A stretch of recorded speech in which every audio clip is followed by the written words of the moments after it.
बेटा आज मैंने तुम्हारी मामा को कॉल की थी। आज? हाँ आज काफी देर में उनसे बात करती रही मगर उन्होंने मुझे कोई जवाब ही नहीं दिया। लेकिन ऐसा कैसे हो सकता है कि मामा ने आपकी किसी बात का जवाब ना दिया?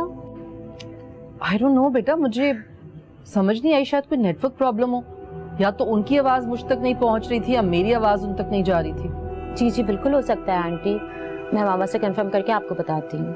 बेटा तुम उनसे पूछना कि उन्होंने कॉल अटेंड की भी थी या नहीं। मैं फिक्रमंद हो रही थी, इसीलिए तुम्हें बुलाया कि कहीं ऐसा तो नहीं कि तुम्हारी मामा इस रिश्ते के लिए राजी ना हो, इसीलिए उन्होंने मुझे जवाब नहीं दिया।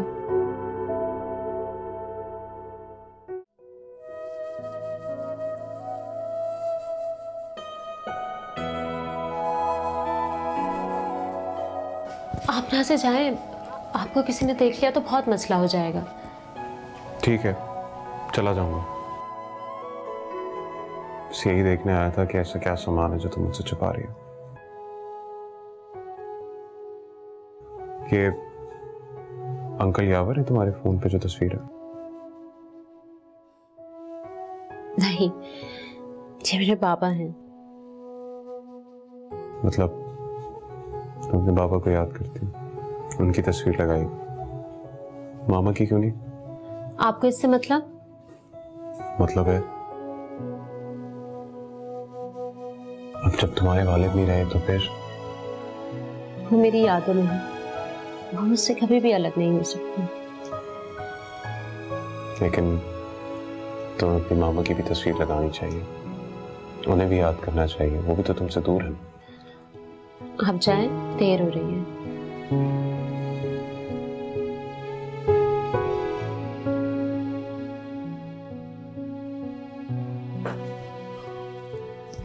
तुम्हें अपना वादा तो याद है ना? कौन सा वादा?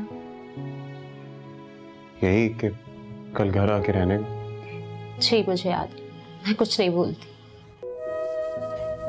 चलता हूँ, खुदा हाफिज।